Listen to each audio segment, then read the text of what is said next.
front of her house to wait. He couldn't go up in the dern yard because of the dern cats, of which there were 18 or 20 at least. They would scratch his eyes out if he went any closer. I found Aunt Loma sitting at the kitchen table, her long curly red hair still loose and tousled, the dirty breakfast dishes pushed back to clear a space. With one cat in her lap and another licking an oatmeal bowl on the table, she sat drinking coffee and reading a book of theater plays. Mama never knew how often Aunt Loma put pleasure before duty like that. Mama liked to stay in front of her work, but then Loma was young, just 20, and sloven. When I told her what Grandpa said, she slammed her book down so hard the cat leaped off the table. "Why don't you just tell him I'm busy?" But even as she spoke, she stood up, gulped some coffee, set down the cup still half full, and rushed upstairs to change into a black dress on account of her mother having just died and all. When she came down, carrying fat, sleepy Campbell Jr., her mass of red hair was combed, pinned up, and draped with what she called my genteel black veil. Campbell Jr. pulled at the veil all the way to our house, and Aunt Loma fussed all the way. When we got there, she handed the baby over to our cook, Queenie, and hurried in where Grandpa was pacing the front hall, his high-top black shoes squeaking as he walked. I couldn't help noticing how in only 3 weeks as a widower he already looked like one. His dark bushy hair and long gray beard were tangled. The heavy droopy mustache had some dried food stuck on it. His black hat, pants, and vest were dusty, and the homemade white shirt rusty with tobacco juice. Granny always prided herself on keeping his wild hair and beard trimmed, his shirts clean, his pants brushed and nice. Now that she was gone, he couldn't do for himself very well, having only the one hand, but he wouldn't let Mama or Aunt Loma do for him.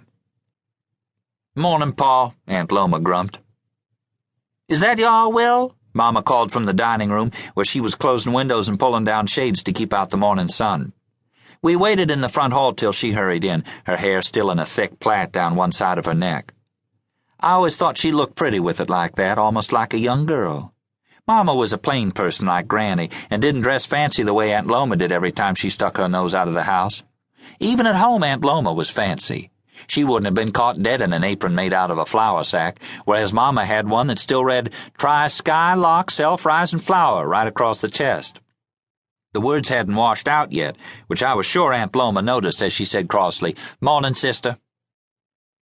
Taking off the apron as if we had real company, Mama said to me, "Son, you go gather the eggs, here? With Mary Toy gone, you got to gather the eggs." "Yes'm." My feet dragged me toward the back hall. "Let them eggs wait, Mary Willis," Grandpa ordered.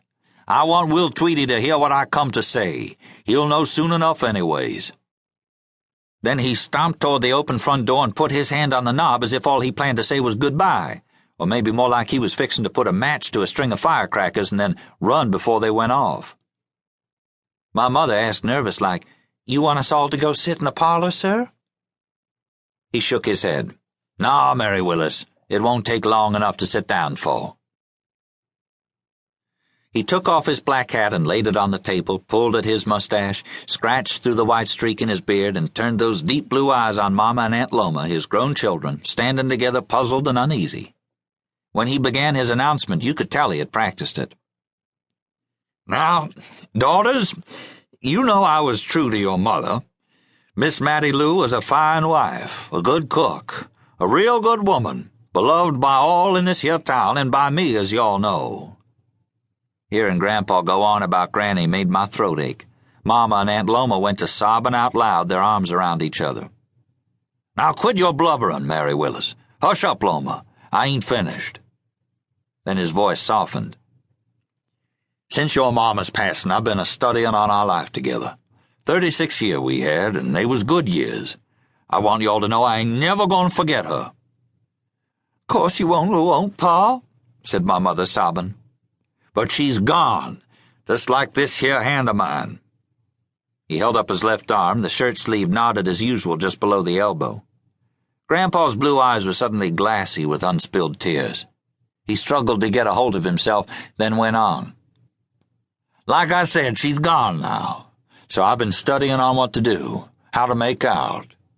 Well, I done decided, and when I say what I come to say, I want y'all to know there ain't no disrespect to her intended." Grandpa opened the door wider. He was about to light his firecrackers. "Now, what I come to say," he blurted out, "is I'm aiming to marry Miss Love Simpson."